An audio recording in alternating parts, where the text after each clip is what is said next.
Hello everyone, this is Shivani Srivastav. I hope you are all doing great and studying hard. आज NIACL AO का exam था।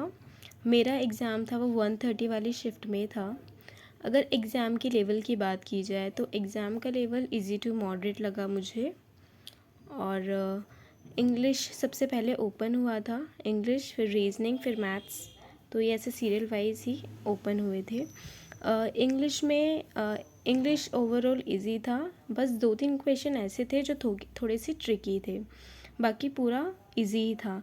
इसमें एक RC आया हुआ था एग्रीकल्चर पे जो बेस्ड था, जिसमें कि बताया गया था क्लाइमेट चेंज की वजह से एग्रीकल्चर में और फार्मर्स की लाइफ में जो जो प्रॉब्लम्स आ रही हैं उनको कैसे टैकल किया जाए। तो बहुत ही इजी आरसी था और क्वेश्चन भी डायरेक्टली मिल रहे थे आंसर्स उनके। फिर एक क्लोज टेस्ट आया हुआ था जिसमें कि 6 क्वेश्चन थे। इसके जो ऑप्शन थे वो थोड़े से ट्रिकी थे, एक दो क्लोज टेस्ट के। तो इसमें फिर था सेंटेंस इम्प्रूवमेंट, कुछ थे एरर के क्वेश्चन, फिर मिस स्पेल्ड, और एक था सेंटेंस यूजेस का जिसमें कि सीज वर्ड दिया हुआ था। इसमें हमें बताना था कि सीज वर्ड का यूज़ कौन से सेंटेंस में करेक्टली यूज़ हुआ है। तो जो इसमें मैंने ऑप्शन टिक किया वो किया था the police seized illegal something, ऐसा कुछ था, तो वो मैंने टिक किया है। आप बताइएगा कि आपने कौन सा सेंटेंस टिक किया है, ठीक है। इसमें मेरे जो अटैम्प्ट रहे हैं वो रहे हैं 28 आउट ऑफ 30। अब नेक्स्ट है रीजनिंग। रीजनिंग में एज बेस्ड पजल थी, ये मेरे स्टार्टिंग में ही आई थी तो मैंने इसको स्किप कर दिया था, बिकॉज मैं एज वाली में हमेशा फंस जाती हूँ, इसलिए मैंने इसको स्किप कर दिया था। सोचा था बाद में करूँगी बट ये नहीं हो पाई थी, इतना टाइम नहीं मिल पाया था। फिर थी एक बॉक्स वाली पज़ल थी जिसमें कि 8 बॉक्स दिए हुए थे, जिसमें क्यू सबसे ऊपर आ रहा था, एम सबसे नीचे आ रहा था, बाकी के बॉक्सेस इनके बीच में थे, ठीक है। फिर एक मंथ वाली पज़ल थी जिसमें कि 2 डेट दी हुई थी 7 और 28, और जो मंथ्स दिए हुए थे वो थे मार्च, जून, अगस्त, नवंबर। आई थिंक ये 4 महीने दिए हुए थे और ये 2 डेट दी हुई थी, तो ये भी इजी थी, ये बन गई थी।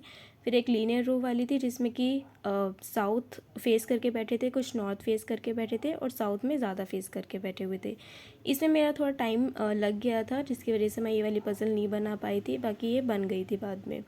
फिर जो वर्ड यूज़ करके जो अल्फ़ाबेट यूज़ करके जो वर्ड बन रहे थे वो ये 2 वर्ड बन रहे थे, जिससे एक से ज़्यादा वर्ड बन रहे थे, तो फिर मैंने एक्स उसमें टिक किया था।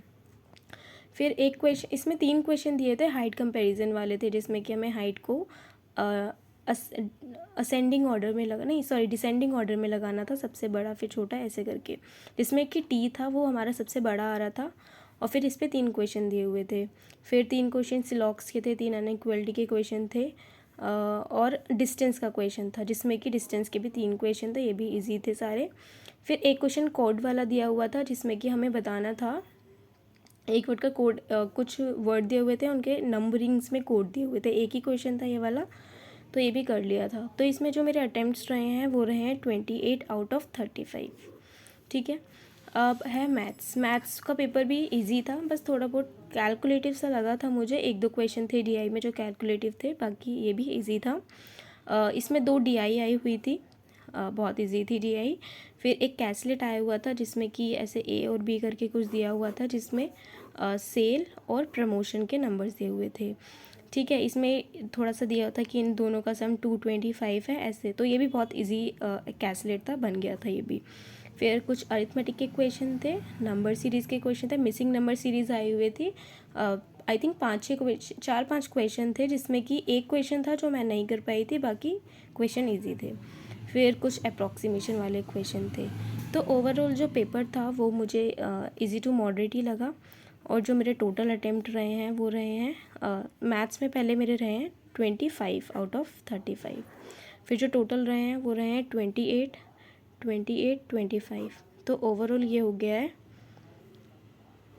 81। तो मेरे टोटल अटैम्प्ट है 81। आप अपने अटैम्प्ट्स बताइएगा कि आपने कितने अटैम्प्ट्स किए हैं, बाकी देखते हैं रिज़ल्ट कैसा रहता है। Thank you so much for watching this video.